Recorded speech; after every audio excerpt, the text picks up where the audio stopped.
हरे राम राम राम हरे हरे, हरे कृष्ण कृष्ण कृष्ण हरे हरे।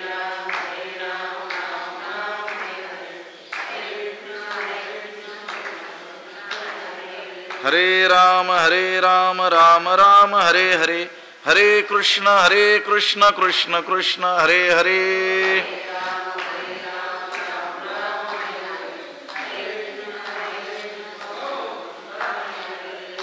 पुंडलीक वरदा हरि विठ्ठल श्री ज्ञानदेव तुकाराम, पंढरीनाथ भगवान की जय, माऊली ज्ञानेश्वर महाराज की जय, जगद्गुरु तुकाराम महाराज की जय।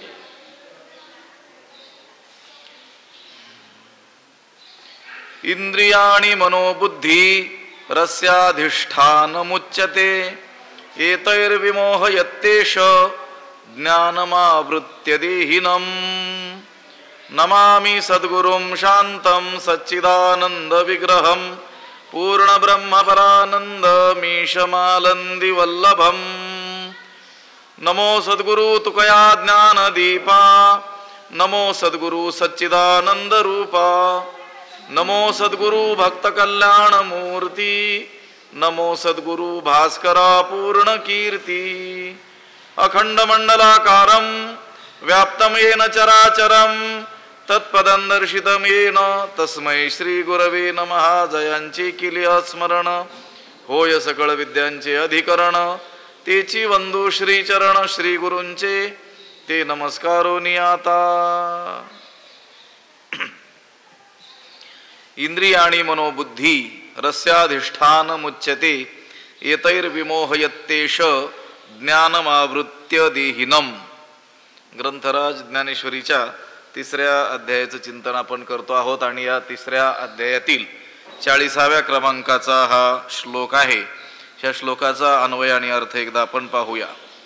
इंद्रियाणि मनः बुद्धिः अस्य अधिष्ठानम् उच्यते, एषः एतैः ज्ञानम् आवृत्य देहिनम् विमोहयति। त्याचा अर्थ असा होतो, इंद्रियाणि म्हणजे इंद्रिये, मन बुद्धी अस्य अधिष्ठानम उच्यते।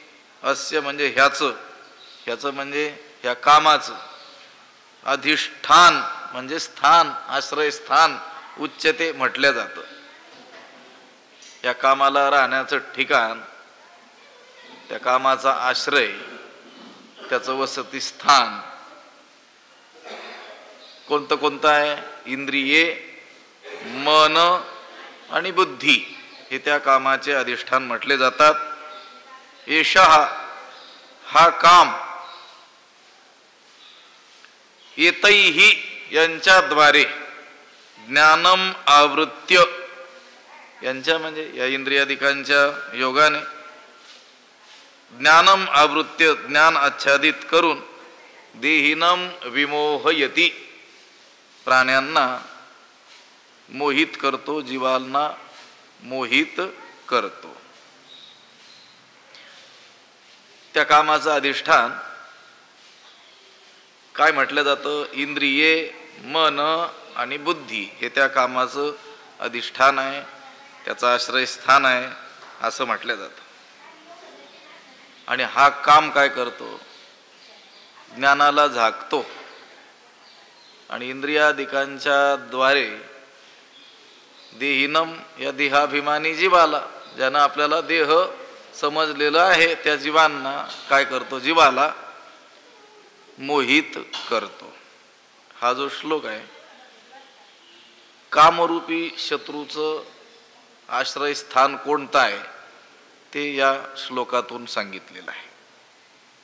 कारण आता ह्या कामाचा, कामक्रोधाचा, हा काम हाच क्रोध, त्यालाच क्रोध म्हटलेला आहे, त्याचा मोठा प्रताप सांगितलेला आहे आतापर्यंत। ज्ञानोबरायांनी तर त्याचा खूपच मोठा काय केला? विस्तारच केला। हे कामक्रोध कसे महाभयंकर आहेत म्हणून। महाशनो महापापमा विद्धेनमिह वैरिणम, हे काय आहेत? वैरी आहेत, जीविताचे वैरी। हा काम हा महाभयंकर वैरी आहे, मोठा शत्रू आहे जीवाचा। या शत्रूला राहण्याचं ठिकाण जर कळालं तर त्याचा नाश करणं काय होईल? सोपं जाईल, शक्य होईल. आता शत्रूचा नाश करायचा म्हटल्यानंतर त्याचं आश्रयस्थान आपल्याला ठाऊक असलं पाहिजे, त्याचं अधिष्ठान माहिती असलं पाहिजे, तो कुठे राहतो ते माहिती असलं पाहिजे, त्याचं बलस्थान आपल्याला ठाऊक असलं पाहिजे. म्हणजे मग त्याचा नाश करणं काय होतं? शक्य होतं. काय सांगितलं? त्याचं अधिष्ठान इंद्रिय, मन आणि बुद्धी. म्हणजे मन आणि बुद्धी, इंद्रिय, मन आणि बुद्धी हे कामाचं अधिष्ठान आहे, आश्रयस्थान आहे. यांच्या आश्रयानं काम राहतो आणि यांचा आश्रय करून, या इंद्रियांचा आश्रय करूनच हा काम जीवाला मोहात पाडित असतो. जीवाला काय करतो? मोहून टाकत असतो काम. भगवंत अर्जुनाला स्पष्ट सांगतात की इंद्रिये, मन आणि बुद्धी हे कामाचे आश्रयस्थान आहेत आणि या 3 स्तरावर काम व्यक्त होऊन कार्य करत असतो. इंद्रियाच्या स्तरावर, मनाच्या स्तरावर आणि बुद्धीच्या स्तरावर तो व्यक्त होतो आणि काम करतो, कार्य करतो. आता इंद्रियांच्या स्तरावर काम ज्यावेळेस व्यक्त होतो त्यावेळेस त्याचं ते अत्यंत स्थूल असं काय असतं? रूप असतं. स्थूल रूपानं तो आविष्कारित होत असतो, त्याचा आविष्कार होत असतो. आणि तो इंद्रियांना अनेक कर्मामध्ये काय करतो? प्रवृत्त करत असतो. त्या कर्म इंद्रियांकडून ती कर्मे काय करतो? करून घेत असतो. आता इच्छित वस्तूची प्राप्ती आणि उपभोग इंद्रियांच्या सहाय्याने काय करतो? तो पूर्ण करून घेतो. काम म्हणजे तरी काय? इच्छा ना. इदम मे स्यात इदम मे स्यात इति इच्छा काम शब्दिता. हे मला हवं, ते मला हवं, अशी जी प्रबळ इच्छा तिला तर काय म्हटलं जातं? काम म्हटलं जातं. आणि मग इच्छा अमुक अमुक वस्तूच्या प्राप्तीची, पदार्थाच्या प्राप्तीची काय झाली? इच्छा झाली. तर त्या इच्छित वस्तूची प्राप्ती आणि तिचा उपभोग इंद्रियांच्या सहाय्याने काय होतो? पूर्ण होतो. म्हणून हा काम त्या इंद्रियांकडून ती प्राप्ती आणि तो उपभोग करून घेतो. म्हणजे कोणतंही शारीरिक कर्म ज्यावेळेस विषयाच्या उद्देशानं होतं ते प्रत्येक कर्म कामनेनंच प्रेरित झालेलं असतं. काहीतरी कामनाच त्या कर्माच्या पाठीमागे असते. त्याच्याशिवाय तसं व्यर्थ कर्म काही कोणी करत नाही. आपण बघून आलो अनेक वेळेस. प्रयोजनमनुद्दिश्य न मंदोपी प्रवर्तते. मंद मनुष्य, मूर्ख मूढ मनुष्य सुद्धा विना प्रयोजनाचं कोणत्याही कार्यात प्रवृत्त होत नाही. प्रत्येक कर्मामध्ये मागे काहीतरी काय असतं? प्रयोजनच असतं. हे पहा, ज्ञानोबरायांची एक ओवी आहे. समग्र मानसशास्त्र जणू ज्ञानोबरायांनी त्याच्यामध्ये गोवलेलं आपल्याला आढळून येतं. आवडे ते वृत्ती किरीटी, आधी मनवनीची उठी, मग ते वाचा दिठी, करासी ये. आवडे ते वृत्ती किरीटी. हे अर्जुना, जे आपल्याला आवडतं ती आवड कुठं निर्माण होते? मनामध्ये. आवडे ते वृत्ती किरीटी, आधी मनवनीची उठी. अगोदर मनामध्ये कोणतीही इच्छा, कोणतीही कामना कुठे उदित होते? मनामध्ये होते. आणि मग तीच मनामध्ये असलेली आवड, तीच मनामध्ये असलेली इच्छा व्यक्त होते. कशाच्या द्वारे? मग ते वाचा दिठी करासीये. वाचा म्हणजे वाणी, दिठी म्हणजे दृष्टी आणि कर म्हणजे हस्तपादादी अवयव, हात. अनेक वेळेस लोक काय म्हणत असतात? अहो मी तसं बोलून गेलो पण तसं काही माझ्या मनामध्ये खोटं आहे हे सगळं. तुला ठाऊक नसेल तुझ्या मनात होतं की नाही, पण मनात होतं तेच व्यक्त झालं. जर मनात नसेल तर ते वाणीतून कसं काय व्यक्त झालं? मला त्याला मारण्याची इच्छा नव्हती पण सहज मारलं गेलं, असं कसं? असं ते आवडे ते वृत्ती किरीटी, आधी मनवणीची उठी. मनातच ती उठते वृत्ती आणि तीच वृत्ती, तीच इच्छा, तोच काम व्यक्त होतो. कशातून? वाणीच्या द्वारे, दृष्टीच्या द्वारे, हाताच्या द्वारे, म्हणजे इंद्रियांच्या द्वारे. म्हणजे इंद्रिय स्तरावर जो काम आहे तो स्थूल स्वरूपाचा आहे, पण त्याच्या अगोदर तो कुठे प्रकट झालेला आहे? मनामध्ये, बुद्धीमध्ये काय झालेला आहे? प्रकट झालेला आहे. आणि तो मन बुद्धीत व्यक्त झालेला जो काम आहे तो अधिक स्थूल रूप घेतो. कुठे? हे इंद्रियांच्या माध्यमातून. मन इच्छा करील, बुद्धी त्याला सहाय्य करील, पण मग त्या विषयाच्या प्राप्तीचा प्रयत्न कोणाला करावा लागेल? इंद्रियांनाच करावा लागेल. उपभोग प्राप्त झालेल्या विषयांचा कोणाला घ्यावा लागेल? इंद्रियांनाच घ्यावा लागेल. हा काम असा 3 स्तरावर काय करतो? आपलं काम करत असतो. म्हणून त्यांनी सांगितलं ही इंद्रिय, मन आणि बुद्धी हे त्या कामाचे काय आहेत? अधिष्ठान आहेत. ही त्याची काय आहेत? ठिकाणं आहेत. ज्ञानोबा आहे पुढे बोलतील, पुढच्या श्लोकावर बोलताना याचा पहिला कुरुठा इंद्रिय आणि येथोनी प्रवृत्ती कर्माते वी. येथोनी अगोदर ते मनात निर्माण होईल आणि तिथून मग ते काय होईल? आरंभ होईल पुढच्या सगळ्या गोष्टींचा, सगळ्या अनर्थाचा. त्यांचं स्थान सांगतात, त्या कामाचं स्थान सांगतात, त्याचं अधिष्ठान, त्याचं आश्रयस्थान सांगतात. शत्रू असलेल्या त्या कामाचं अधिष्ठान माहिती झाल्यानंतर त्याचा जो नाश करायचा आहे तो कसा करावा लागेल? त्याचं आश्रयस्थानच काय करायचं? मोडून टाकायचं. आता हे शत्रू सैन्याचे काय केले जातात? त्यांचे अड्डेच उद्ध्वस्त केले जातात ना. ते जिथं राहतात, जिथं दारुगोळा ठेवलेला असतो, त्यांची भोजन सामग्री असते, शस्त्रास्त्र सगळं जे ठेवलेले असतात तेच उद्ध्वस्त केल्यानंतर मग काय करतील ते? तसंच या कामाची ही ठिकाणं आहेत, इंद्रिये, मन आणि बुद्धी. आणि हा काम काय करतो म्हटले? ज्ञानाला झाकतो. ज्ञानमावृत्य, ज्ञानाला झाकून टाकतो. आणि येतही या इंद्रियादिकांच्या द्वारे देहिनम विमोहेती, या देहाभिमानी जीवाला काय करतो? मोहित करतो. या देहिनम, हा जीवाला काय करून टाकतो? मोहित करतो. कोण? काम. कोणाच्या माध्यमातून? येतही या इंद्रियादिकांच्या माध्यमातून. पण कोण करतो? मास्टर माइंड कोण आहे? तो काम आहे. हे कोण आहेत मधले? हस्तक आहेत हे त्याचे. जीवाला मोहून टाकण्याचं काम कोण करतो? हा काम विकार करतो. पण कोणाच्या माध्यमातून? या इंद्रियादिकांच्या माध्यमातून. आपण पाहत आलो ना, अनेक वेळेस विचार करत असतो या विषया वाचून काही आणि सर्वथा रम्येची नाही, हा स्वभावाची पाही इंद्रियांचा काय स्वभाव आहे की या विषयांशिवाय दुसरं जगात काहीच रमणीय, सुंदर काहीच नाही आहे. हा काम त्या इंद्रियांच्या माध्यमातून या जीवाला काय करून टाकतो? मोहून टाकतो. मोह वैचित्य, मोह म्हणजे वेडे होणं. वेड कोणाला म्हणतो आपण? जे करायला पाहिजे ते न करता जे नको करायला ते करतात, त्याला काय म्हणतात? वेड म्हणतात की नाही? तसं जीवानं जे केलं पाहिजे ते न करता दुसरंच करत राहतो, म्हणून जीवही काय आहेत? वेडे आहेत. म्हणजे काय झालेले आहेत? मोहित झालेले आहेत.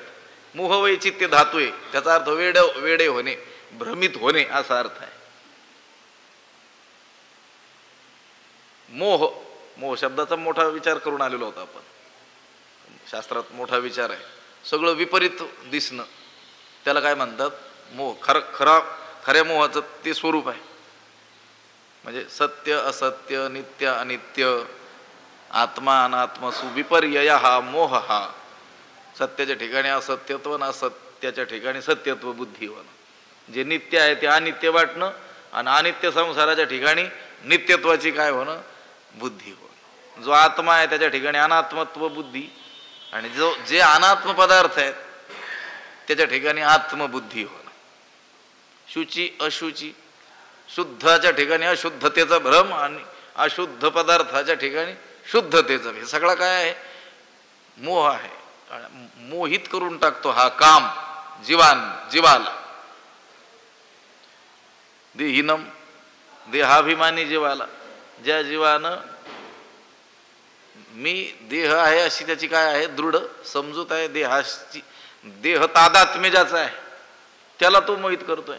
आता ज्याचा बोध मी देह नसून मी आत्मस्वरूप आहे असा आहे, त्याला कसं काय मोहित करील तो?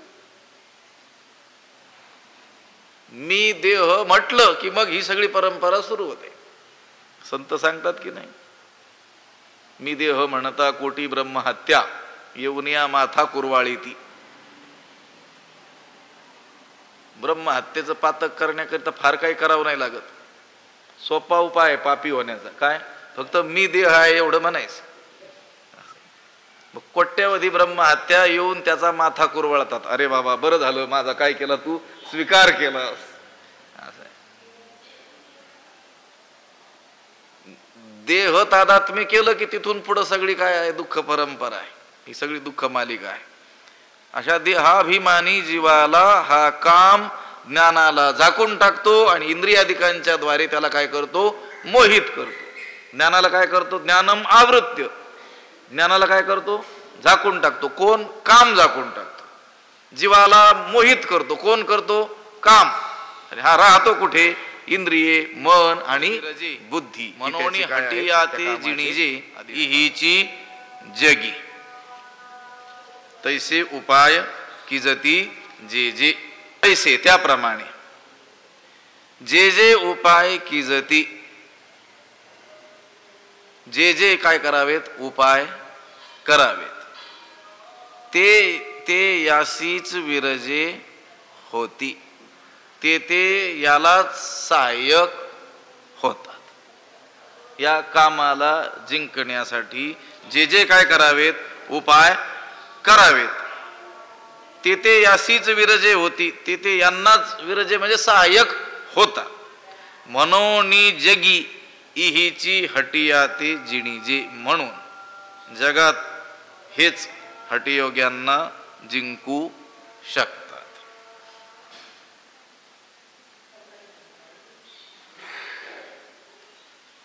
काम क्रोधच उलट हटयोग्यांना जिंकतात. हटयोगी यांना नाही जिंकत, हेच काय करतात, हटयोग्यांना जिंकतात. म्हणून का? म्हणून तर असा नियम आहे, ज्ञानोबा म्हणतात की यांना जिंकण्यासाठी जे जे उपाय करावेत, ते ते उपायच यांनाच काय होतात, सहाय्यक होतात. म्हणून इहीची, हेच काय करतात, हटियाते जिणीजी, हटयोग्यांना काय करतात, जिंकतात. तैसे उपाय की जती जे जे. उपाय म्हणजे साधन, इलाज. जो जो इलाज करावा, जे जे साधन करावं यांना जिंकण्याकरिता. आता भजन करावं म्हटलं, ह्या कामक्रोधांना जिंकण्याकरिता चला बाबा, सोपं साधन आहे, सर्वजन सुलभ भजन करावं, तर त्याच्यात दंभ शिरतो. बर, ज्ञानाचा आश्रय करावा, ज्ञान मार्गाने यांना जिंकू जावं, तर अहंकार येतो, घमेंड होते. बरं, तपतीर्थादी करावं, तपतीर्थाटन करावी, व्रते करावी, तर अभिमान वाढतो. तीर्थाटने एके तपे हुंबरती, नाथिले धरिती अभिमान, तुकोबाराय म्हणतात. म्हणून जे जे उपाय यांना जिंकण्यासाठी करावेत, ते ते यांनाच काय होतात, सहाय्यक होतात. आता जर उपायच त्यांना सहाय्यक झाले, तर मग त्यांना जिंकायचं कसं? जिंकताच येणार नाही का? येईल, पुढे सांगणार आहेत, पण काठिण्य अगोदर सांगतील की हे जिंकणं सोपं नव्हे. हठयोगी जे आहेत, प्राणापान यांच्या निरोधानं मनाचा अव्यक्तात काय करतात, लय करतात प्राणायामाच्या माध्यमातून, आणि त्या माध्यमातून कैवल्य मोक्ष काय करतात, प्राप्त करून घेतात. हे हठयोगी. यमनियमादी साधनांचं हे काय करतात, आचरण करतात. परंतु काम हा काय करतो, त्यांना सिद्धीची भुरळ पाडतो. आणि मग त्यांचा पुढील अभ्यासक्रम तेथेच ठप्प होऊन जातो. कोणाचा? त्या हठयोग्यांचा. नाना साधनाच्या करिता खटपटा, त्या त्या न पवती ओयाच्या दारवंटा, जाणो जाता जाणीव घाली आडफाटा, योगाभ्यासे सिद्धी रोधिता ती वाटा. हो, निळोबाराय म्हणतात, योगाभ्यास करू जावं, श्रेष्ठ मार्ग, त्या योग मार्गाचं आचरण करू जावं, तर रिद्धी सिद्धी काय करतात, रिद्धी सिद्धीची द्वंद्वे पडोनी ठाती. रिद्धी सिद्धी काय करतात, अडथळा निर्माण करतात. म्हणून जे जे साधन आपण यांचा नाश करण्यासाठी करावं, यांना जिंकण्यासाठी करावं, तर ते साधनच यांना विरजे म्हणजे सहाय्यक, मदतगार होऊन जातं. त्या साधनच त्या कामाची काय करतंय, सहाय्य करतंय. आणि मग कसं काय जिंकल्या जाणार. म्हणून हटिया ते जिणी जे इहीची जगी. आपण पाहिलं होतं त्या दिवशी नाही का, बाह्य शत्रूंना जिंकण्याकरिता साम दाम भेद आणि दंड हे 4 उपाय त्याचा अवलंब करत असतो. नीतिशास्त्रामध्ये हे 4 उपाय सांगितलेले आहेत बाह्य शत्रू जर जिंकायचे असतील तर. आणि बाह्य शत्रू या 4 उपायांनी, 4पैकी कोण्यातरी उपायाने जिंकल्या जात असतो. परंतु ह्या उपायाचा इथं अवलंब करावा तर हे उपायच उलट यांना बळ देतील. कुणाला, ह्या कामाला. त्या कामाचंच आयुष्य वाढवतील, त्यालाच काय करतील, बळ देतील, देतात. म्हणून हे काम क्रोधच उलट हठयोग्यांना जिंकतात. मग आता प्रश्न निर्माण होईल की मग कोणत्याच साधनांनी त्यांना जिंकता येणार नाही का. तुम्ही तर सांगितलं हठयोग्यांना सुद्धा ते काय करतात, जिंकून घेतात. काम क्रोधच त्यांना काय करतात, जिंकतात. ऐसिया ही साकडा बोला, एक उपाय आहे भला, तो करिता जरी अंगवला तरी सांगेन तुझ. ऐसिया ही साकडा बोला, ऐसिया ही साकडा बोला. अशाही सांगितलेल्या या अवघड गोष्टीस एक उपाय आहे भला, एक भला उपाय आहे, एक चांगला उपाय आहे. असं जरी काठिण्य असलं, यांना जिंकणं असं जरी काय असलं, अवघड असलं हे सांगितल्यानुसार, तरी देखील एक चांगला उपाय आहे. तो करिता जरी अंगवला तरी सांगेन. तो करण्यास जर मानवत असेल तर तुला सांगतो. तुला जर साधत असेल, तुझ्याच्याने होत असेल तर मी तुला तो उपाय सांगतो म्हटले. भला उपाय, चांगला उपाय. आता या कामक्रोधांना जिंकण्याच्या बाबतीत सर्वच उपाय जणू काही खुंटले म्हणायचे असं करत कदाचित अर्जुनाला वाटण्याची शक्यता आहे. एवढं काठिण्य त्याचं सांगितलं तर मग तो काय म्हणेल, आता यांना जिंकणं काही शक्यच नाही. मग भगवंत म्हणतात की ऐसियाही साकडा बोला, या कामक्रोधांना जिंकणं कठीण आहे अशी भाषा जरी बोलली जात असली, बोललं जात असलं, काय बोललं जात असलं, यांना जिंकणं काय आहे, कठीण आहे. साकडा कठीण आहे, अतिशय कठीण आहे असं जरी बोललं जात असलं, अशी जरी भाषा बोलली जात असली, लोकांमध्ये जरी असा प्रचार असला, तरी पण यांना जिंकण्याकरिता एक उपाय आहे. जर तुला तो चांगल्या रीतीने आत्मसात करता आला तर मग तुला मी सांगेन, तरी सांगेन तुझ. आता एवढं काठिण्य वर्णन केलं, मग माणसाची मानसिकता काय होते, नाही आता यांना जिंकणं शक्यच नाही आहे. त्यानंतर सांगायचं एक उपाय आहे पण तुझ्याच्याने होत असेल तर तो म्हणतो कसं काय होणार नाही माझ्याच्याने. मग अशी एक मानसिकता काय केलेली आहे, तयार केलेली आहे. हा बघ तुला जमत असेल तर सांगतो. मग तो समोरचा काय म्हणे, मला जमणार नाही असं काय आहे. मग सांगतात उपाय कोणता, तस्मात् त्वमिंद्रियाण्यादौ नियम्य भरतर्षभ पाप्मानं प्रजही हेनम ज्ञान विज्ञान नाशनम. हा उपाय सांगितलेला आहे. तो करिता जरी अंगवला तरी सांगेन तुझ. तुला जर मानवत असेल, तुला झेपत असेल, तुला आत्मसात करता येत असेल तर मी एक उपाय सांगतो. कोणता सांगितला या श्लोकामध्ये, त्याचा अन्वय सांगतो. भरतर्षभ तस्मात् त्वम आदौ इंद्रियाणि नियम्य ज्ञान विज्ञान नाशनम एनम पापमानम प्रजही. भरतर्षभ, हे भरतश्रेष्ठा म्हणजे हे अर्जुना, तस्मात म्हणून, त्वम तू, आदौ अगोदर, इंद्रियाणि नियम्य इंद्रियांचं नियमन करून, ज्ञान विज्ञान नाशनम ज्ञान आणि विज्ञान यांचा नाश करणाऱ्या, एनम ह्या, पापमानम प्रजही पाप्याला ठार मारून टाक. उपाय सांगितला. काय सांगितला, इंद्रियांचं काय कर, अगोदर नियमन कर, आणि इंद्रिय नियमन करून मग ह्या पाप्याला काय कर, ठार कर, मारून टाक.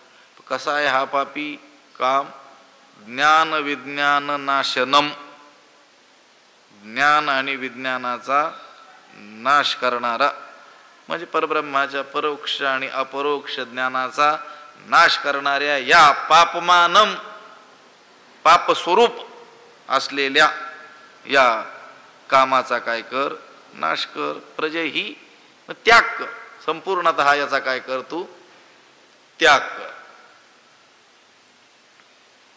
दुसऱ्या अध्यायात नाही का स्थितप्रज्ञ सांगत असताना प्रजहाती यदा कामान, प्रजहाती इथंही प्रजही म्हणजे चांगल्या रीतीनं काय कर, ओहाक त्यागे नावाचा धातू आहे, त्याचा काय कर, चांगल्या रीतीनं त्याग कर, त्याचा नाश कर. भरतर्षभ, हे भरत श्रेष्ठा अर्जुन, मी सांगितलं होतं प्रत्येक जे विशेषण संबोधन असतं ते तिथं जो प्रसंग चालू आहे त्यानुसार ते प्रसंगानं रूप दिलेलं असतं. इथं जो प्रसंग चालू आहे या प्रसंगाला उपयोगी असं काय दिलं जाईल, तिथं विशेषण, त्याला संबोधन केलं जाईल, त्या नावानं त्याला काय केलं जाईल, हाक मारल्या जाईल. आता एखादा धनवंत मनुष्य आहे, त्याच्या अंगी अनेक गुण आहेत, कला आहेत, पण आत्ता आपल्याला त्याच्याकडून धनाची अपेक्षा असेल तर आपण त्याच्याशी बोलताना त्याला जे संबोधन द्यायचंय काय द्यावं लागेल, धनवंतात. त्याच्या अंगी दुसरी कला आहे आणि मृदंग वाजवण्याची कला आहे, ती आठवण करून देऊन काय उपयोग तिथं, कारण मागणी कशाची करायची आहे, प्रसंग काय आहे, धनप्राप्ती त्याच्याकडून हवी आहे ना आपल्याला, अपेक्षा काय आहे. मग त्याचे जे अनेक वैशिष्ट्ये आहेत त्याच्यातील आत्ता आपल्याला उपयोगी कोणतं आहे त्याची काय करून द्यावी, जाणीव करून द्यावी. इथं काय म्हटलं, भरत श्रेष्ठ, भरत ऋषभ, ऋषभ म्हणजे श्रेष्ठ, हे भरत श्रेष्ठ अर्जुना, तू काय कर, अगोदर इंद्रियांचं नियमन कर आणि इंद्रियांचं नियमन करून ज्ञान आणि विज्ञान यांचा नाश करणाऱ्या ह्या पाप्याला ठार मारून टाक किंवा त्याचा काय कर, पूर्णतः त्याग कर. या कामाला, क्रोधाला बरीच विशेषणं दिलेली आहेत पाठीमागे.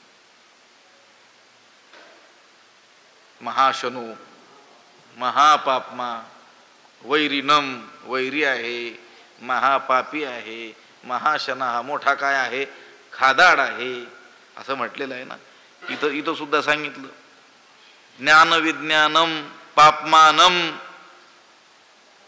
ज्ञान विज्ञानाचा नाश करणाऱ्या ह्या पापी असलेल्या या कामाला काय कर, पूर्णपणे त्याग कर, याचा काय कर, नाश कर. ज्ञान विज्ञान, परब्रह्माचं परोक्ष ज्ञान आणि परब्रह्माचं अपरोक्ष ज्ञान, या ज्ञान विज्ञानाचा नाश करणारा हा जो काम आहे याचा त्याग कर. हे पहा, ज्ञान म्हणजे शास्त्र आणि गुरु यांच्यापासून प्राप्त होणारं आत्म्याचं जे परोक्ष ज्ञान आहे. शास्त्र अध्ययन करून गुरूंकडे शिकत असताना जे आत्म्याचं ज्ञान होईल, कोणतं, परोक्ष ज्ञान, त्याला म्हणायचं ज्ञान. आत्मा असा आहे, जीवाचं स्वरूप हे आहे, जगताचं स्वरूप हे असं आहे, हे शिकणं, हे जाणून घेणं, याला म्हणायचं ज्ञान. आणि विज्ञान म्हणजे अपरोक्ष ज्ञान, साक्षात्कारात्मक ज्ञान, मी आत्मा आहे असं साक्षात्कार रूप ज्ञान. याच्यात फरक आहे. केवळ शास्त्रामध्ये शिकणं, श्री गुरूंकडून श्रवण करणं ही गोष्ट वेगळी, त्याने ज्ञान होतं. शास्त्र शिकण्यापूर्वी, श्री गुरु सानिध्य करण्यापूर्वी आपल्यामध्ये काय असतं, अज्ञान असतं, आपलं स्वरूप काय आहे हे माहीत नसतं. आपण देहालाच काय मानलेलं असतं, आत्मा मानलेलं असतं. देहाच्या जन्मण्याने जन्म, मरण्याने मरण, करता भोगता सुखी दुःखी, जन्मणारा मरणारा असंच आपण आपल्याला समजलेलं असतं. पण शास्त्र शिकत असताना आपल्याला कळतं की देह आपण नाहीत, इंद्रिया पण नाही, मन बुद्धी आपण नाही, त्या पंचकोशातीत असलेला जो सच्चिदानंद घन आत्मा ते आपलं काय आहे, स्वरूप आहे. हे कळणं याला म्हणायचं ज्ञान. पण हे झालं परोक्ष ज्ञान. साक्षात अजून अनुभव आलेला नाही पण एवढं कळालंय, अडाण्यापेक्षा थोडा बरा असं, हे झालं ज्ञान. आणि आता श्री गुरुकृपेनं, साधनेनं, निधी ध्यासनादी ध्यानानं त्याला काय झालं, शास्त्रात जे ऐकलं होतं त्याचा काय आला, साक्षात अनुभव आला, मीच आत्मस्वरूपच आहे. हे झालं विज्ञान. या ज्ञान विज्ञानाचा नाश करणारा हा कोण आहे, काम आहे. या ज्ञान विज्ञान नाशनम, ज्ञान विज्ञानाचा नाश करणाऱ्या ह्या कामाला, पापमानम, ह्या पापी असलेल्या कामाला काय कर, तू ठार कर, मारून टाक. तस्मात् त्वमिंद्रियाण्यादो नियम्य भरतर्षभ. हे भरतर्षभ, हे भरतश्रेष्ठा, तू प्रथम, आदौ म्हणजे प्रथम, इंद्रियांचा काय कर, निग्रह कर. इंद्रियांचा निग्रह करून मग पुढचं सांगितलेलं आहे. मग ह्या कामाचा काय कर, त्याग कर, याचा काय कर, नाश कर. याचा पहिला कुरुठा इंद्रिये, येथुनी प्रवृत्ती कर्माती वी आधी निर्दळुनी घाली ती सर्वथैव. यांचा किंवा यांचा पहिला कुरुठा इंद्रिये, यांचं पहिलं आश्रयस्थान जे आहे ना, ती कोण आहे, इंद्रिय आहेत. इथुनी प्रवृत्ती कर्माती वी, आणि तेथूनच, त्यांच्यापासूनच ही प्रवृत्ती, वासना, कर्माती वी, कर्माला उत्पन्न करते. आधी ती सर्वथैव निर्दळून निघाली. अगोदर ह्यांनाच म्हणजे ह्या इंद्रियांनाच पूर्णपणे काय कर, त्यांचं निर्दळन कर, त्यांना काय कर, ठेचून टाक. या कामक्रोधांचं पहिलं अधिष्ठान इंद्रिय आहेत. कारण इंद्रियापासून होणारी जी प्रवृत्ती आहे ती प्रवृत्तीच कर्माला काय करत असते, जन्म देत असते, प्रसवत असते. विये म्हणजे जन्म देत असते. म्हणून आधी काय कर, अगोदर तू सर्व प्रकारांनी ती इंद्रिये निर्दळून टाक. यांचा पहिला कुरुठा इंद्रिय. कुरुठा म्हणजे घरट, आश्रयस्थान, ठिकाण. ज्या अधिष्ठानावर हे कामक्रोध आहेत ते आश्रयस्थान ही काय आहेत, इंद्रिय आहेत. ती इंद्रियच काय कर, प्रथमतः आपल्या ताब्यात घे, आपल्या स्वाधीन कर, म्हणजे ती निग्रहित कर. ही जी गोष्ट आहे ना, इंद्रिय निग्रह, ही कठीण जरी असली, महाकठीण जरी गोष्ट असली तरी अशक्य नाही. पुरुष प्रयत्नानं, अभ्यासानं ही साध्य आहे. ही गोष्ट मनुष्य आपल्या प्रयत्नानं साध्य करू शकतो.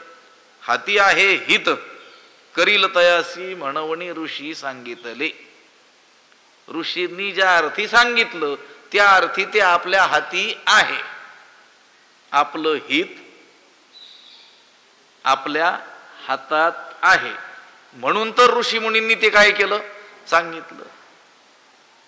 जर ते करता येणं शक्यच नसतं तर त्यांनी सांगितलंच नसतं. त्यांनी सांगितलं का अग्नीची होळी पेटवून त्याच्यामध्ये जाऊन उभं राहा म्हणून? नाही सांगितलं, शक्य नाही ना ते. त्यांनी सांगितलं का जेवणच करायचं नाही, अन्न पाण्याचा त्याग करून देवाचं नाम जप करत राहा? सांगितलं का? त्यांना माहिती आहे हे काय नाही आहे, शक्यच नाही आहे. अशक्य गोष्टी कशा काय सांगतील ते? सांगणारच नाही.